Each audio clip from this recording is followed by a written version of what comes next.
graciously volunteered himself to present tonight's topic, which is water in the native world, honoring and protecting the rivers, streams, and wetlands that bring us together as Indigenous peoples. Ryan grew up in the Charlotte area, and he went to, I think, a university with 4 letters in its name.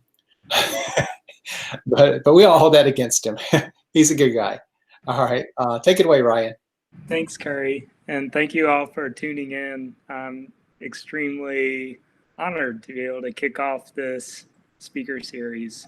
I can't see any of you, but since most of you have your videos turned off, that should be fine all the same. My hope is to talk for 15 or 20 minutes and then pose some questions, answer your questions, have a discussion, and let's talk about water in your communities. Hey, Ryan, let me yes? interrupt you for 1 second. Whenever we do the discussion piece, if individuals that are asking the question want to turn on their video so that you can see them when they're asking the question, please do that. But then please turn it back off after, because it gets kind of hard to follow. Great. Thanks for that, Cody. I appreciate you handling the technology. I want to introduce everyone to the river that I come from, the Lowry River. Many of you are familiar with this scene. This is from Princess Anne, the landing at the state park, way down near Orem in the southern part of Robeson County. It's a very picturesque part of the river. But I use this image because you get a sense for not only the dark color of the water, but just how massive the floodplains are that flank the river on either side. These are forested wetlands, and you can see the bald cypress knees in the foreground. And there are some mature bald cypress trees way off in the background. You can see those light gray colored trunks sticking up from the water on either side of the river. That is an ancient species of tree. They're very unusual because they are needle leaves and conifers like pine trees, but they're also deciduous. So their needles turn brown and fall off in the fall and winter. So a very unusual tree. If any of you have been following the news in the past couple of years about the ancient trees discovered in eastern North Carolina, those are bald cypress trees. They're some of the oldest trees in the world, more than 2,000 years old. And they have with them this really amazing record of climate in their tree rings. If we move upstream quite a long distance, the river starts as a very intimate stream up in the sandhills, even a little bit beyond. So this is on the, I believe, on the Hoke County line, the same river, just many miles upstream. So you can still see that dark water, but it's closed in a lot more. The trees are smaller, the river is smaller. It's just a more intimate place. So I would posit there are 2 things I want to talk about.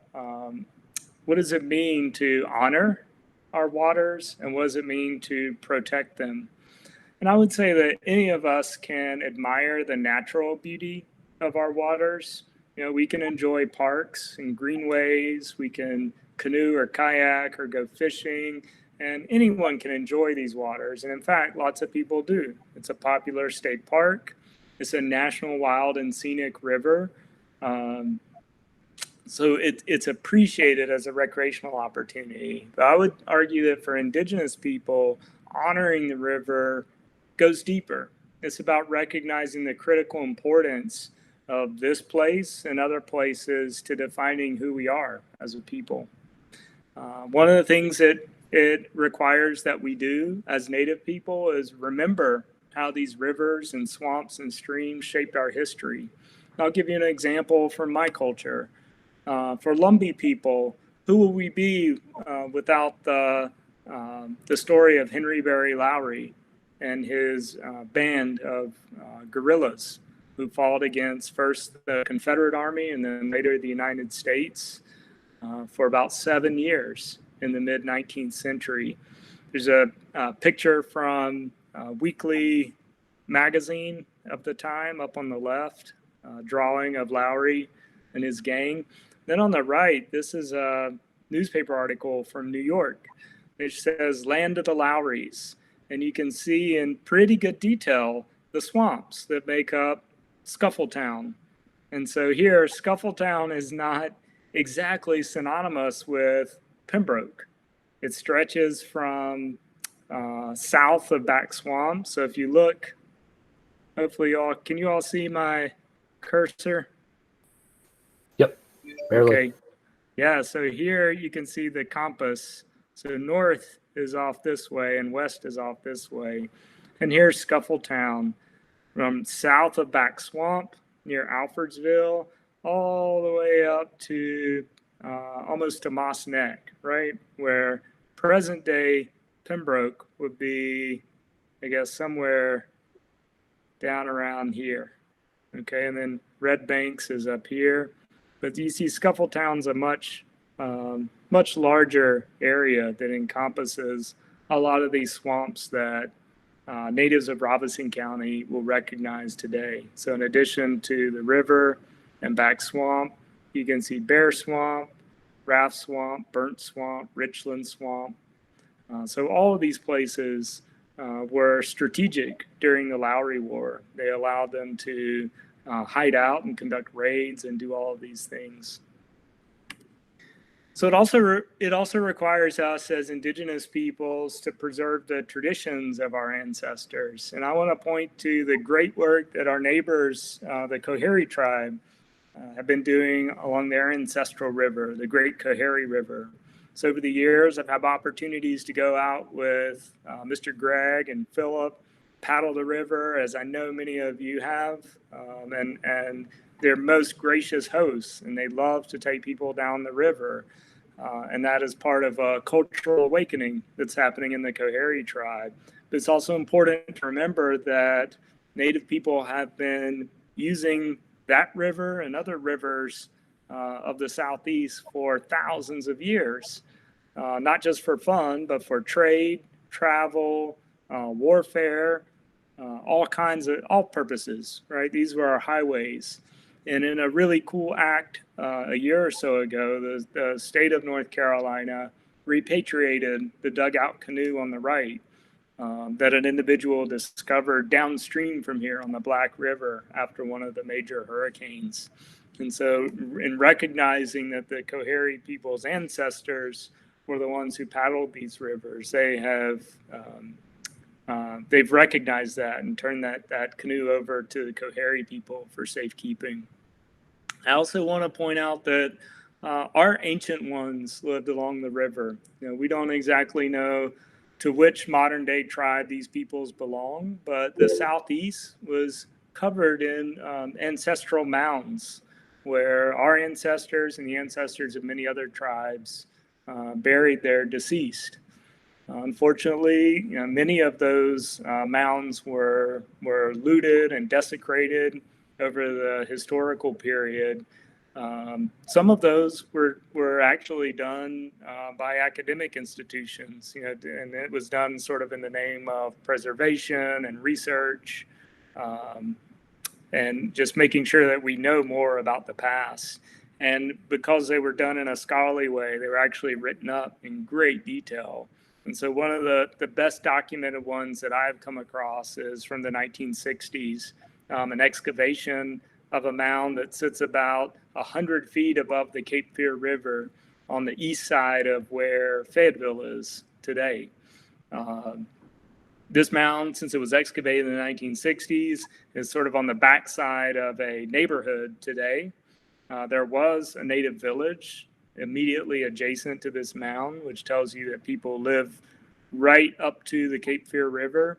This is actually the high side of the river. So they lived on the bluffs above the river, probably to avoid the catastrophic floods that people who grew up in Fayetteville decades ago were familiar with. Unfortunately, after this site was excavated, the human remains were actually disposed of. They were sent to the Smithsonian Institution in cardboard boxes.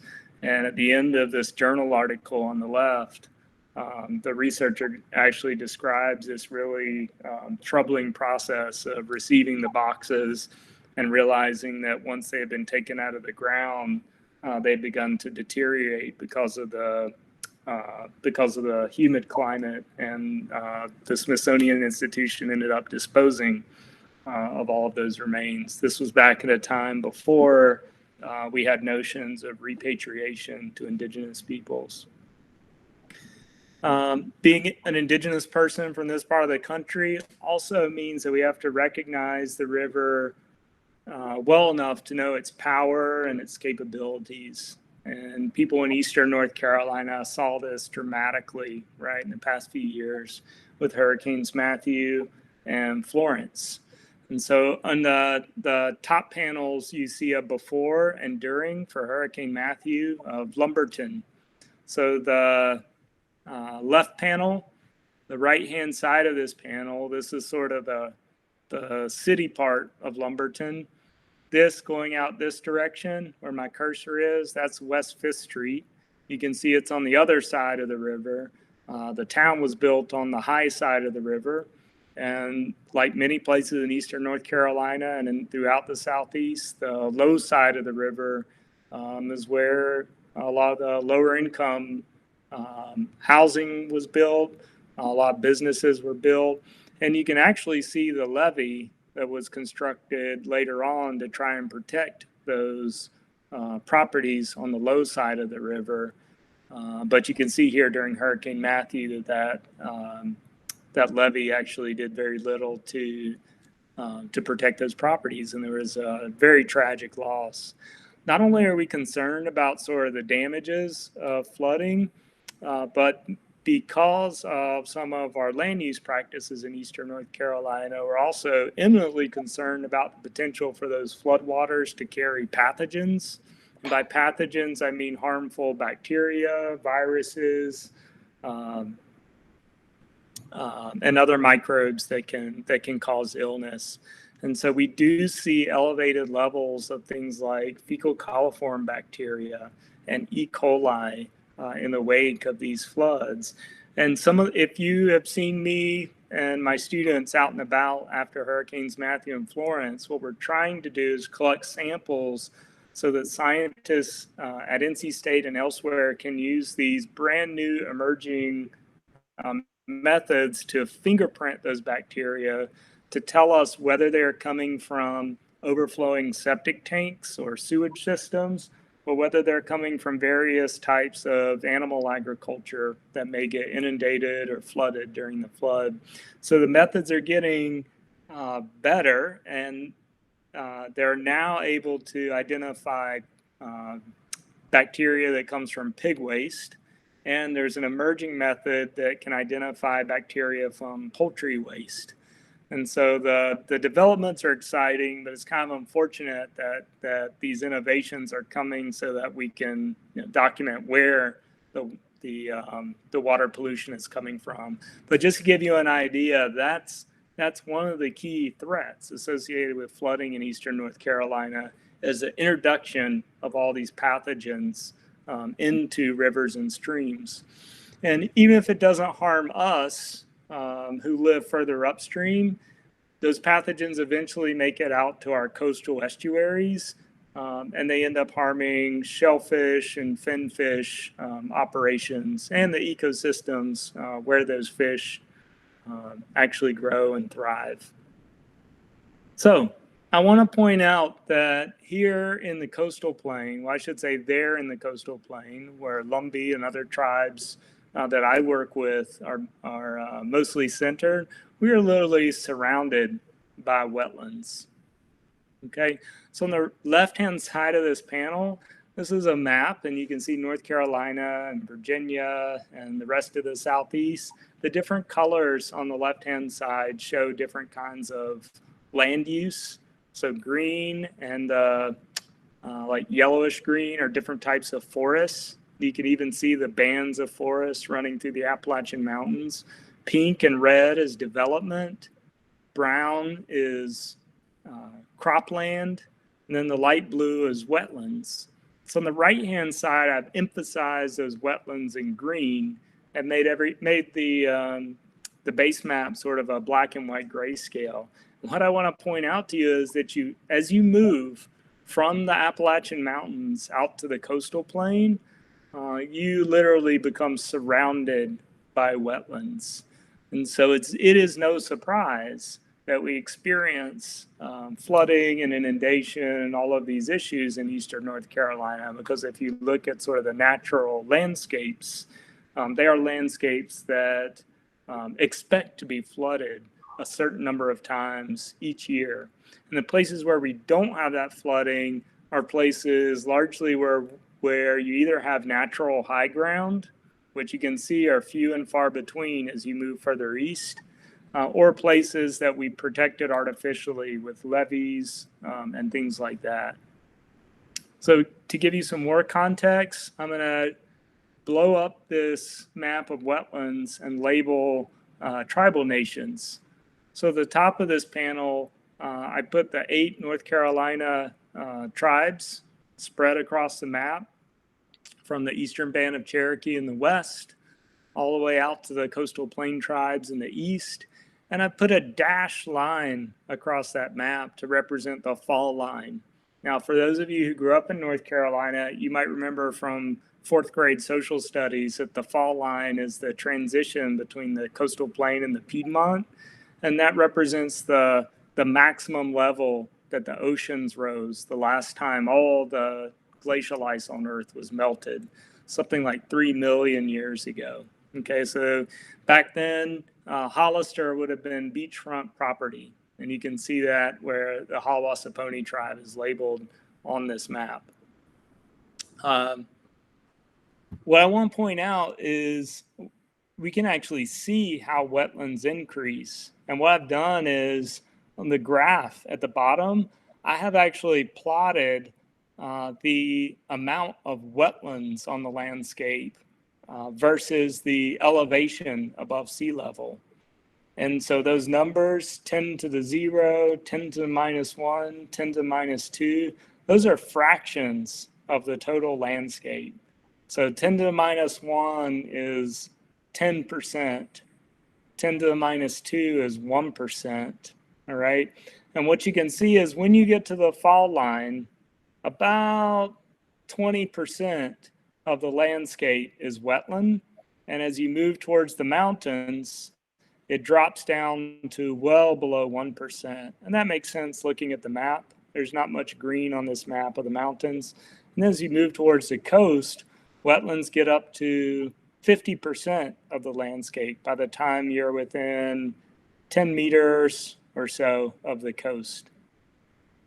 I can actually overlay the locations of the tribes on here. And I can kind of show you for each of the tribal territories approximately how much of their landscape is made up of wetlands. So for Eastern Band of Cherokee, if you look at the whole sort of Great Smoky Mountains area, it's well under 1/10 of 1%. And that means wetlands are still important to that community and to their culture because they're precious. They're few and far between. And if you're familiar with some of the Cherokee material arts, river cane is an important material in basket making and other activities. And where does river cane grow? Well, it grows in the wetlands next to a river. So just because wetlands make up a small portion of their landscape doesn't mean they're not important. It means they're precious to them. For those of us who live at the other end of the scale, if you look at Coharle, Lumbee, Waccamaw, Sioux, and Meherrin, those lower arrows, wetlands make up a whole lot of our landscapes. So it behooved our ancestors to know a lot about them because they were everywhere, and we had to know how to live in and survive in those landscapes.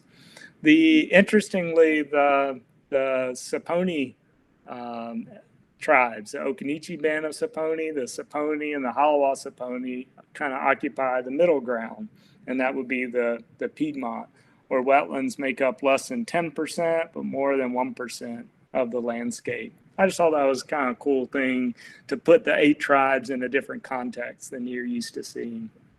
So what does it mean to protect our waters? One of the things that I emphasized early on in my work was the importance of science and science-based education. And so early on, we started having water quality and water-related field days with students from Purnell Sweat down at the river. I think this is our very first one back in 2012, maybe, where we took students out into the river in canoes and collected water samples, brought them back to shore to look at some very basic water quality parameters and just talk about the health of the river.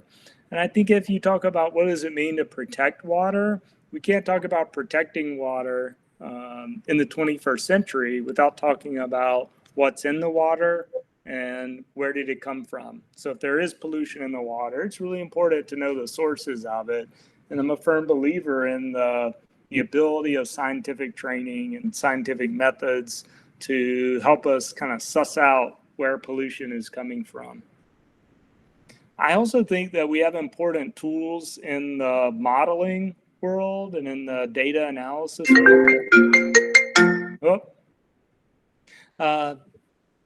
So some of the work that we've done in my group, you might have seen this before in some of my other presentations, is looking at climate change models, so projections of future climate.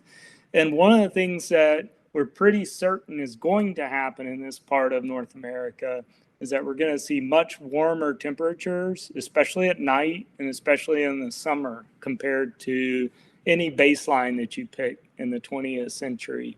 That has implications for water. Oftentimes when it's warmer, plants need more water, there's more evaporation, so there's less water left in the soils. Less of that water makes it to aquifers. If you drink water from a well, you're drinking water from an aquifer. In a warmer climate here, you're likely to have less groundwater available, and ultimately it means less water in the rivers and streams. One interesting thing about these climate models is that they don't agree on what's going to happen to rainfall. Some of them show it getting slightly wetter, others show it getting slightly drier.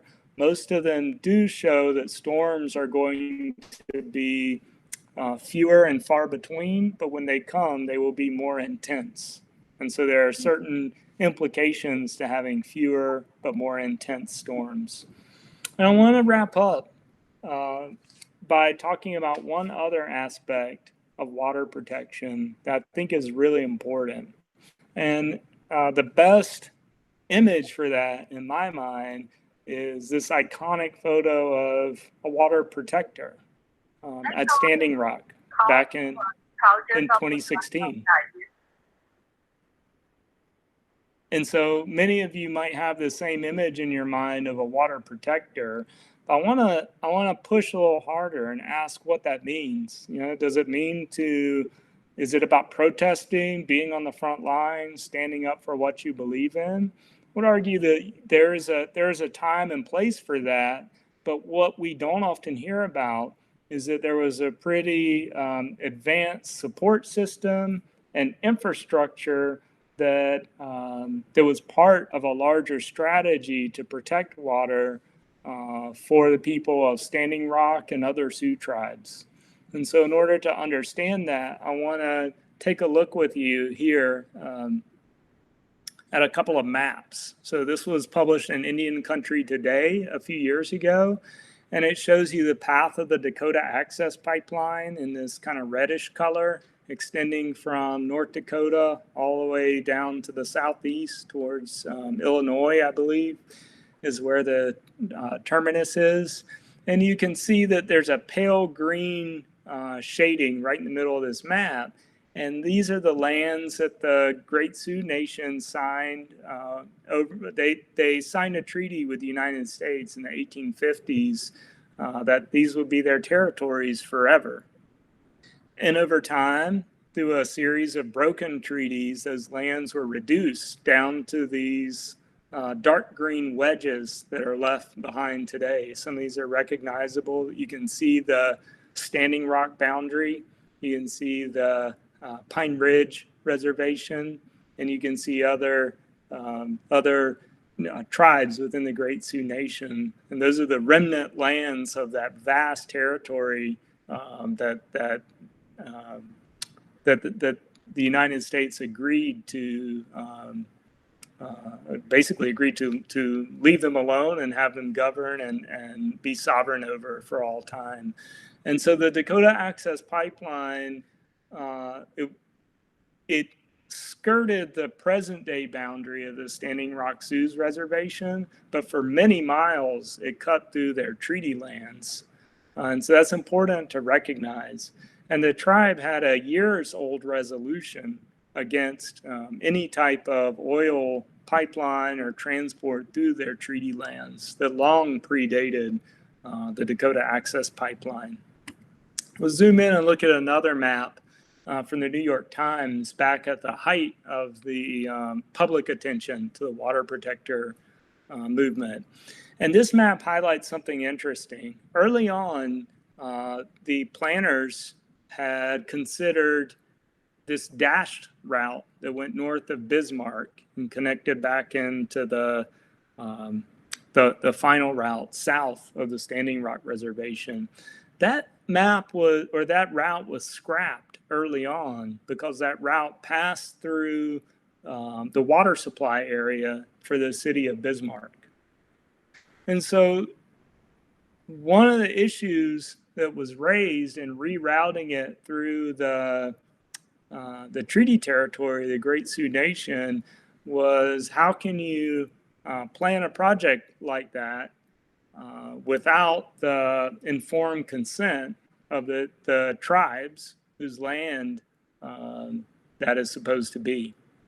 And so one of the arguments that actually ended up being a legal argument associated with the Dakota Access Pipeline was whether or not regulators who are responsible for permitting the pipeline had actually done their due diligence and consulted in a meaningful way with the Standing Rock and other tribes. Another issue is one of environmental justice. Environmental justice can be thought of as the fair treatment and the meaningful involvement of everybody in the environmental decision-making process. It also means a fair distribution of the goods and the bads that come along with infrastructure development. That could be pipelines, but it could also be highways, factories, landfills, things like that. And some of you may know this, but the environmental justice movement actually started in Warren County, North Carolina in the late 1970s and early 1980s. And over many years, it led to the passage of a federal executive order that now requires all agencies to assess their projects for disparate impacts to minority or low-income people. And the agencies are on the hook to acknowledge and, if possible, address those racial or socioeconomic disparities. So I want to point out that the Dakota Access Pipeline controversy was about more than people, going out and standing on the front lines. And even though that was a very important thing that some folks did, tribal governments passed proactive measures. They had resolutions. They had strong institutions like historic preservation offices that were able to engage with regulators and developers during this time. When the time came, they engaged actively in the process, and they also were involved in legal challenges, leading all the way up to a couple of weeks ago when a federal judge finally ordered the pipeline shut off because regulators didn't adequately evaluate environmental justice. So, we all have heard the news of the Atlantic Coast Pipeline being canceled, and there have been many reasons why that project was canceled, but I do want to give a shout out to the tribal nations who early on made strong statements to federal regulators that were in the same vein as the Dakota Access Pipeline and said, look, if you want to come through our territories, you need to come and talk to us about that. And, while regulators never actually did that for this project, I think it actually elevated issues of environmental justice and the responsibilities and the rights of Native peoples to govern their own territories to a very high level. And so I want to commend all the people who were actively involved in those efforts, because despite any benefits or goods that might have come with that pipeline, there were certain issues associated with whether or not tribes had been acknowledged properly and engaged in the decision-making process that simply had not happened. And I do want to point out that, 3 years ago this month, actually 3 years ago tomorrow, I warned about this and said if we don't take environmental justice analyses and tribal consultations seriously, everybody's going to suffer. Tribes lose some of their sovereignty, and they have damage to some of the places that are important to them. Relationships between tribes and governments deteriorate, and developers can incur setbacks. And we absolutely saw that happen with the Atlantic Coast Pipeline, as well as the Dakota Access Pipeline. I'm just going to end by highlighting what I think is a really cool example of where Indigenous peoples are taking this message about water being important and sacred and having agency, having the ability to, or having the right to exist for its own good, not for the service of us. And so an Indigenous scientist from New Zealand has written extensively on the Wanganui River. The Wanganui River is the river that a few years ago was given legal rights. And so this river now has the rights of a person.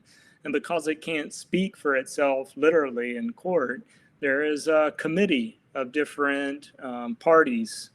So not political parties, but there's a committee of Indigenous people, representing Indigenous peoples, representing the tourism industry, representing the agricultural industry.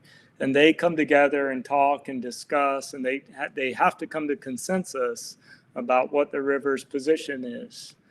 And Hikaroa has been part of this process for years, but I like something that he wrote about this process of coming up with personhood for the Wanganui River. He said, I believe that two of the key reasons why there's not more widespread condemnation of current unsustainable practices and action is that everyday people don't have relationships with waterways anymore. It's hard to care about something you don't have a relationship with.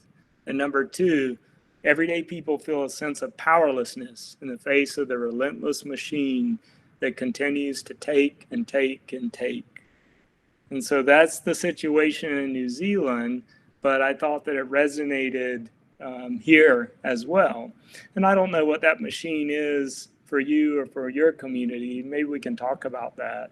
But here are two questions that I think might be good to spur some further discussion, or if you all like, you can ask questions. But what do honoring and protecting water look like in your community? And what are your communities doing to keep the relationships that you have with water, or to reclaim the relationships that your ancestors had? What does that look like to you? And so I want to thank you all so much for your attention, for listening, and I definitely want to turn it over for questions or further discussion now.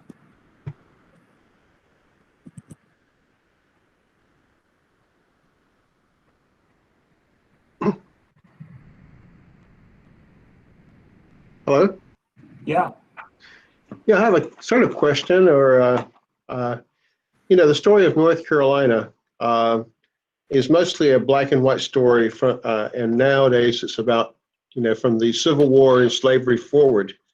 And, we're not really covered much in the story of North Carolina in the beginning. Everything jumps to the federal Indian policy, but how do we advocate for more study of our place on the land and on the water from the in the very beginning, because we had to introduce, I think, to people that were colonizing and visitors, the travel on the water and the use of the water, but none of that's ever told anywhere. What are there any steps we can take? Do we get our tribes involved individually? How do we get ourselves included in the story? Because we're not taken, don't think seriously sometimes when people don't know that we were really involved in the very beginning. Yeah, so this is a really complicated question, Danny, but I'm glad that you asked it because it shows how many different areas of society, the issue that we're talking about tonight, which is water and wetlands and streams, it has tentacles that touch basically every part of society, going into our education system. So it's a great question, like why don't we teach these types of things in school here in North Carolina, where we have such a rich history of Indigenous peoples living with their land and water? Why don't we do that? And the answer is that we've had a practice for decades and centuries of just ignoring the histories and the present stories of marginalized peoples. And I think it's a slow process to kind of bring that rich context in, but we're doing it. I feel like some of the work by individual Native educators has helped to bring our stories into the classroom. Some of it is really heavy duty scholarly work that historians are doing. Melinda Maynard Lowry has made a number of scholarly contributions in this area, but also children's books. We've got a number of Native writers who are writing for young people. I'm thinking most recently of Brittany Hunt's Who's Your People book. But I think in those ways, it's got to be a multi-pronged approach. And, we just have to keep on pushing, making our own contributions. Yes, it's not fair. It's an unreasonable burden to put on us. But we've been subjected to unreasonable burdens for a long time. And I'll just stop it there.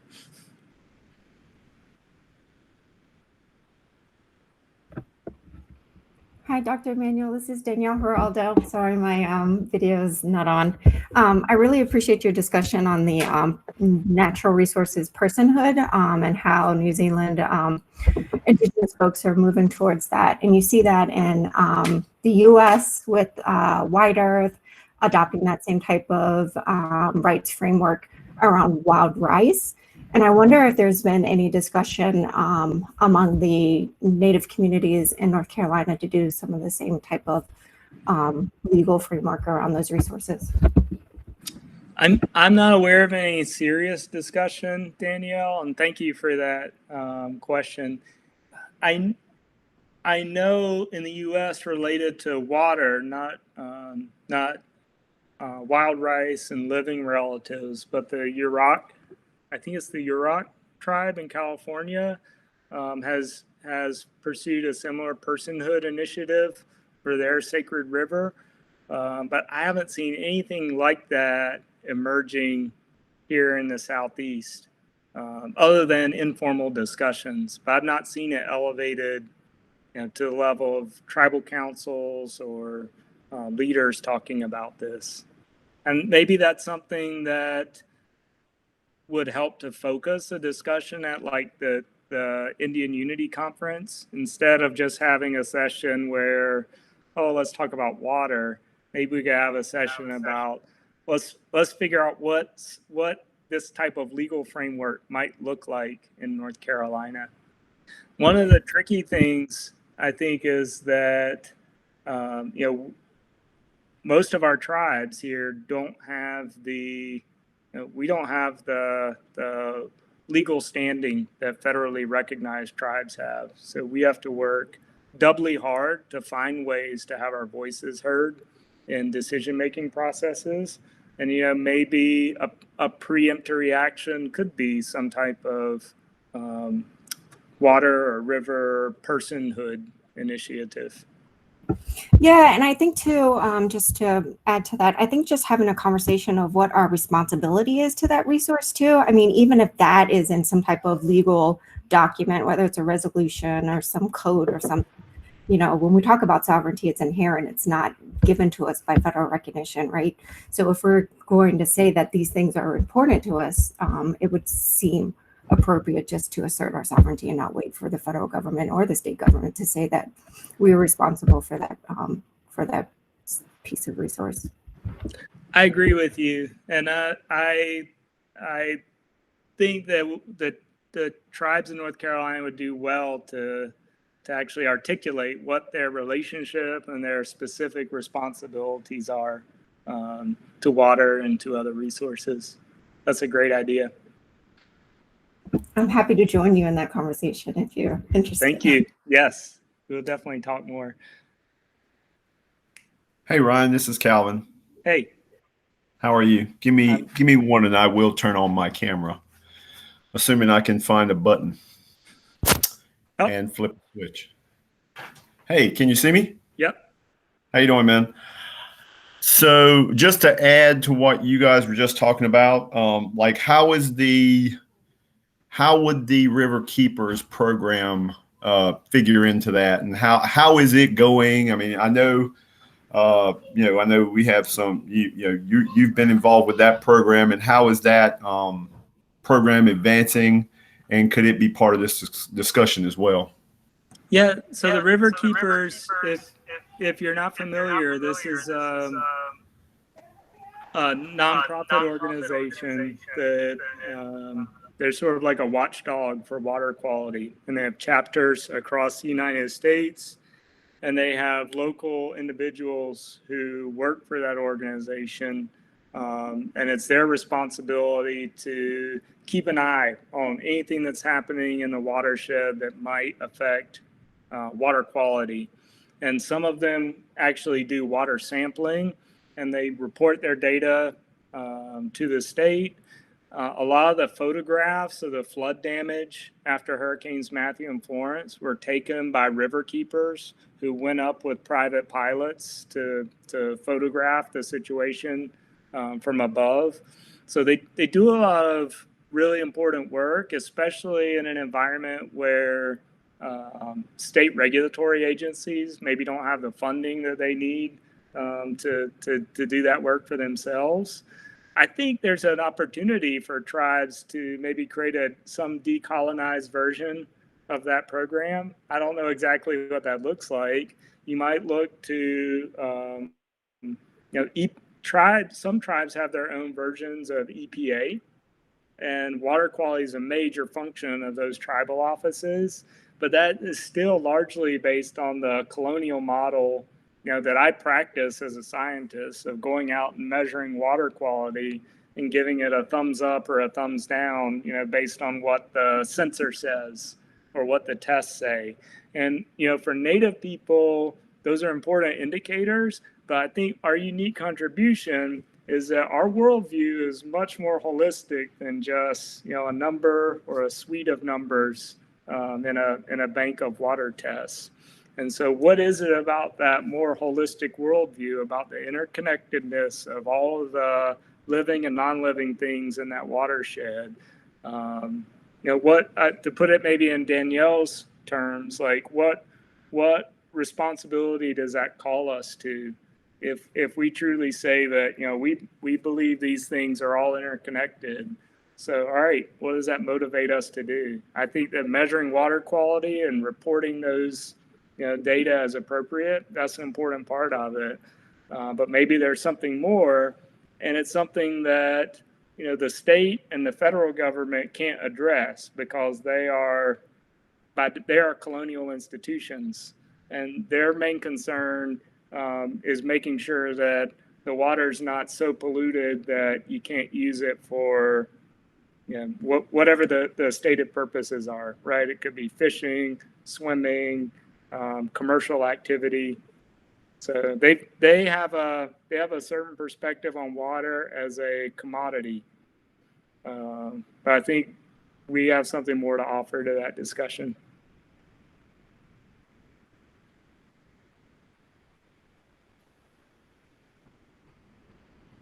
You're muted. You're still muted.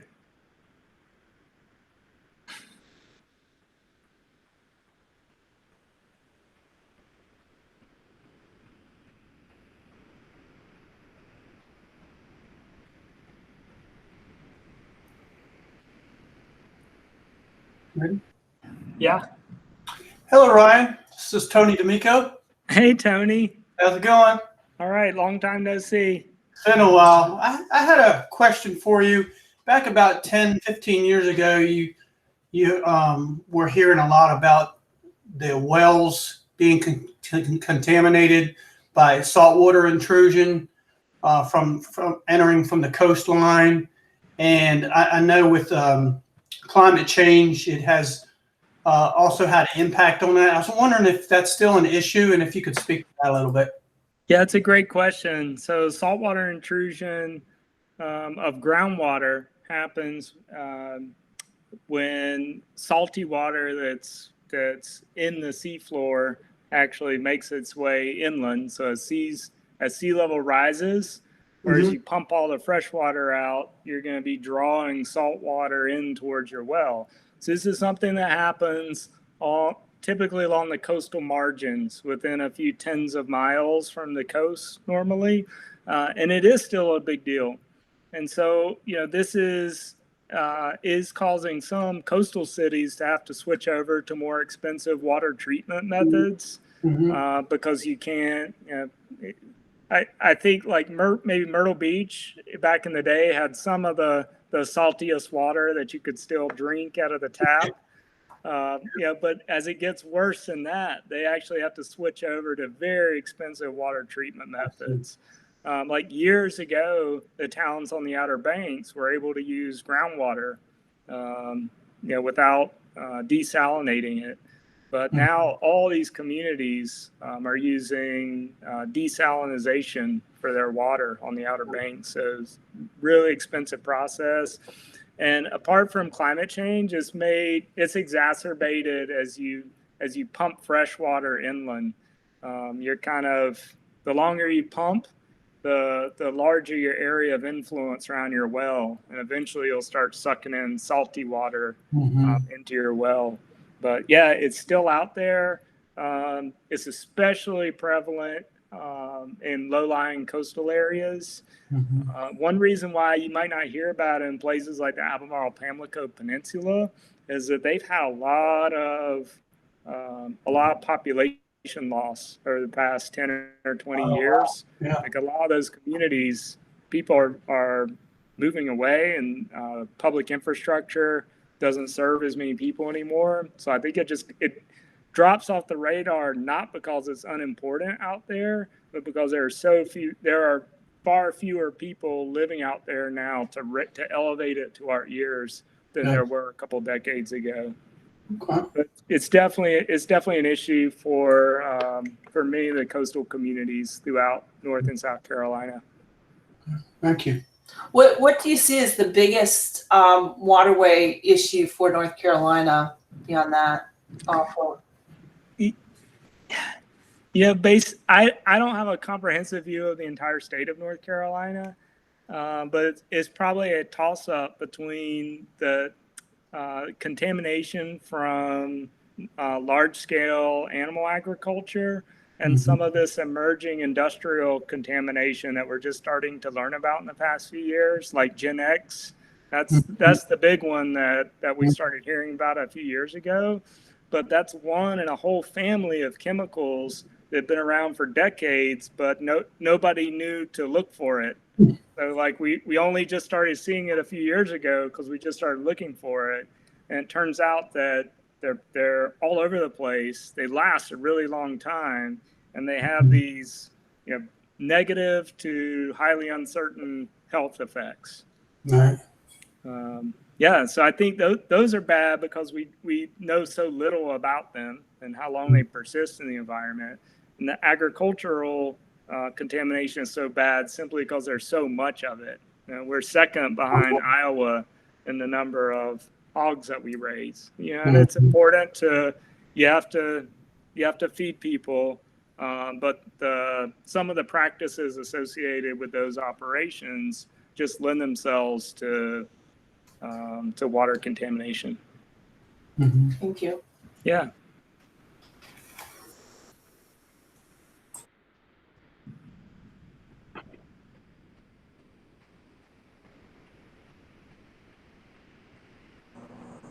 Hey, Dr. Emmanuel. Hey, who's this? This is Larry Edwards. I'm actually glad you brought up the agriculture aspect of our rivers. So I teach agriculture at Purnell Sweat High School. Yeah. And but my big question is, so I'm a Native person as well. And of course I serve, of course, 98% of our student population is Native people. So how can I bring awareness to my students, not just on an agricultural base, because of course we know what kind of impact the rivers have on agriculture, but then also to tie that into them as Indigenous people? You know, this is a good question. One thing that I think of so if you're at Purnell Sweat, most of your students are Lumbee, and for me, there's very little more Lumbee than swimming in the river and fishing in the river when the weather's nice, or just being out in the river. And we have times of the year now when it's probably not safe to go in the river because of the pathogen loads, the coliform and E. coli loads. And, so it's not to scare your students, but to say, like, you can't do things that your ancestors were doing. And I'm not talking about like 500 years ago. I'm talking about your grandparents, could go down to the river any time of the year and bathe or swim or have fun or catch fish. And we can't do those things on a regular basis anymore. Or if we do, we take risks associated with that because of those pathogen loads. Now, I want to be clear. Yes, Calvin said baptisms too. That's absolutely correct. And I know that there are a lot of churches that still baptize in the river today in the same places where their ancestors did. I want to be clear that, like, the evidence points to agriculture as a source of these pathogens, but until those fingerprinting tools are a little more refined, it could also be septic tanks, right? So it's like another potential source of contamination. But yeah, I feel like one way to tie that in for your students is just to highlight, like, what is it that you unfortunately can't do today that your grandparents' generation did as a matter of practice on a daily or a weekly basis. And then maybe, like, how do we get back to a place where you can do that all the time if you want to as well? How do we re-envision the future that we want to have? Thank you for that. And then one other thing, so I guess for myself, because I'm 31, I'm one of the few Native ag teachers in the state. So what can I be doing to kind of help with that? I myself, my grandfather's Lumbee and my grandma's actually Coharle Indian. So and I'm on their registered with the tribal center there. So I feel a responsibility and looking to get more involved. So what can I be doing myself to kind of help with this? And because I cover 2 tribes, that's important to me. Yeah. I don't know if there's an exact lesson here, but I'll give you, here's a story from the Pacific Northwest. There in Washington, Oregon, and British Columbia, like, salmon is the bedrock of culture for many of the tribes in the Pacific Northwest. If they don't have their salmon in their usual and accustomed fishing grounds, like, that's a major cultural loss for them. And I know that a lot of the foods that we eat as Coharle and Lumbee and other Native people from the Southeast, we eat colonized foods, right? Our ancestors didn't have hogs before colonists brought them over, right? But we did have our own adapted foodways, and we raise hogs and chickens and other livestock in certain ways. And so in the Pacific Northwest, there's a big distinction that the tribes make between salmon that is harvested using, they don't always use the same methods that their ancestors use, but they certainly use the same philosophy of sustainable harvests and sustainable catches when they go and fish. And they make a big distinction between the salmon that they catch using those methods and salmon that are caught or raised using unsustainable methods. And I think as an agriculture teacher, one thing that you could explore with your students is, were our ancestors' methods sustainable in the ways that they raise livestock, and how is it different from the ways that we raise livestock right now? Because a lot of people, you see meat and you don't think about, like, how was it raised? And our ancestors raised their livestock a certain way. Part of that was because of they only had access to limited resources. Part of that, I believe, is because they understood that if your herd got too large, it might have an unsustainable footprint on the land. So I don't know. I just think that there's maybe some kind of lesson from the distinction that our relatives in the Pacific Northwest have made about salmon, and focusing on, everybody loves salmon, but they want people to focus on how that salmon was raised. And so young people are brought up to understand that difference. And I'm not sure what that looks like for us, but maybe there's a way to explore that in high school.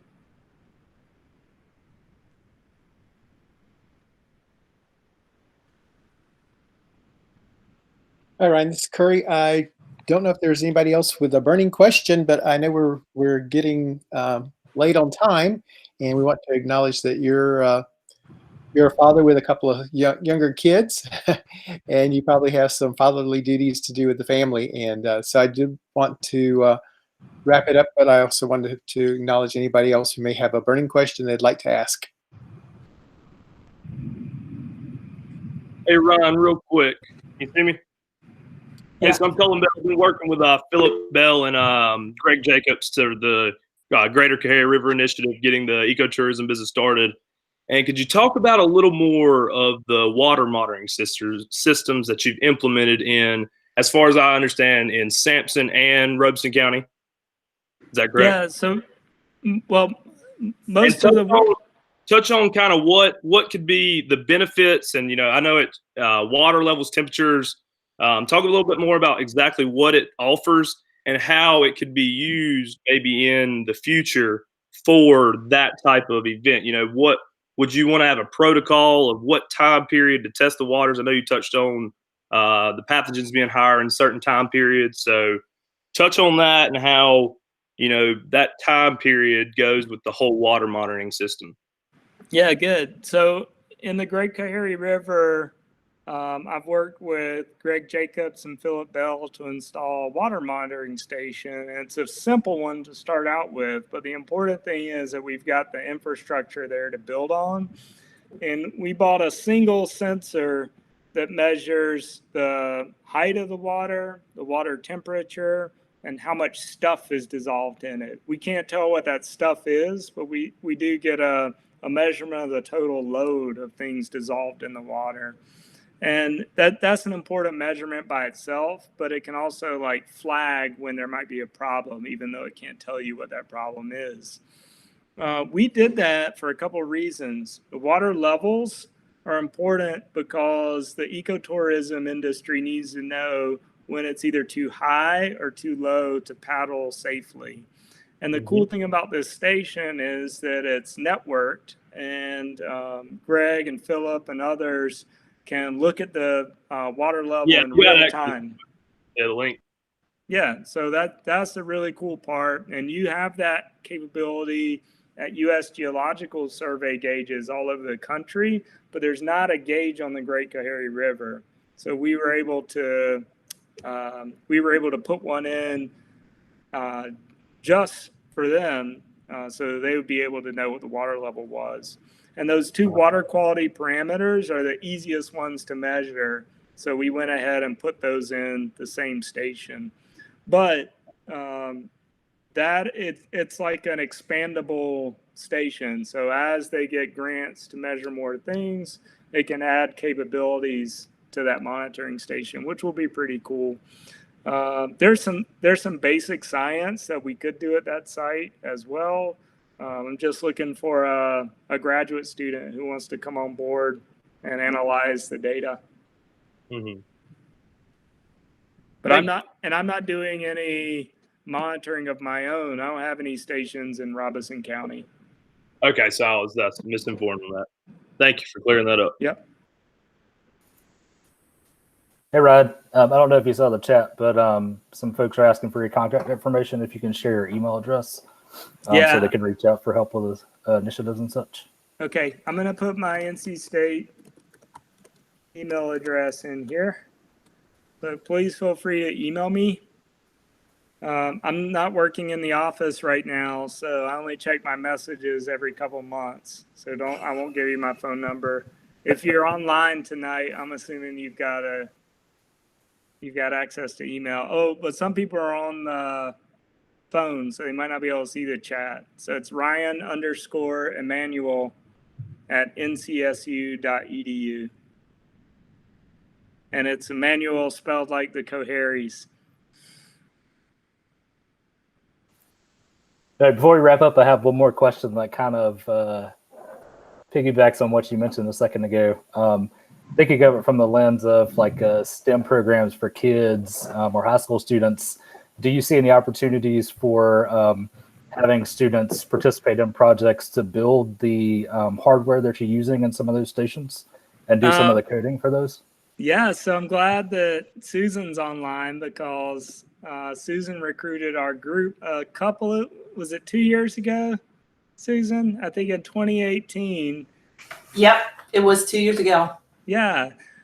So we worked with Susan to put together a module for engineering camp at NC State where the students actually built a sensor that I was describing earlier that measures all the stuff that's dissolved in the water. And so they spent the whole week working on this sensor. If you're familiar with Arduino, they used Arduino boards to run the whole thing. And then at the end of the week, they got to test them. It was a lot of fun. So yeah, like that's I think that's a great way to introduce kids to the technology, but also to like the application that's related to water. Dan, don't forget about the pipeline leakage challenge too. Yeah, so we got this. The students had to decide which topic they wanted to work on for the week. So in order to like draw them to water quality, we did a simulation where they had to build an oil pipeline and try to pump oil through it without it leaking into the soil. And the lesson is that like you can't really do it. And this is actually a basic like geology 101 lesson is that anything you put in the ground is going to leak eventually. And so that was the take home message for that exercise. Yeah. Awesome. Thanks. I'll probably maybe reach out to you in the future to talk about trying to do a project like that. Would love to. Yeah. And anybody else, if you've got middle school or high school students and you want to talk about that, Susan and her staff helped us, I guess, package it up so it's repeatable. Yep, we have materials and the challenges and written up. So I'm happy to share them, and you even have some materials kitted up that can be used. So yeah, we have stuff. Oh, that would be great. And I could also look at doing some funding through my group at work if we needed to pay for some of those kits, because that's some of the things that we do to get younger kids or anyone K through 12 involved in STEM projects. Yeah, I'm happy to help out. I'll put my contact information in this chat as well. Excellent.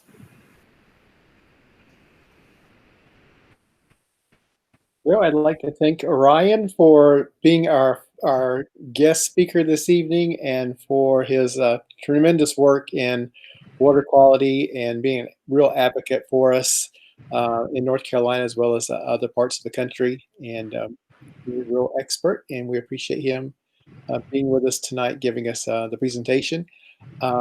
We will have Dr. Tracy Locklear Beasley as our guest speaker next month. We'll be speaking about ethnobotany and elderberry. So please join us. We will have the date coming up very soon, and we'll be distributing that information out through our Facebook page and listserv. And thank you for joining us tonight, and thank you very much, Dr. Ryan Emanuel. Thank you all. I really enjoyed it. See you soon. Thank Thanks, you. everybody. Thank you. Thank you. Have a good night.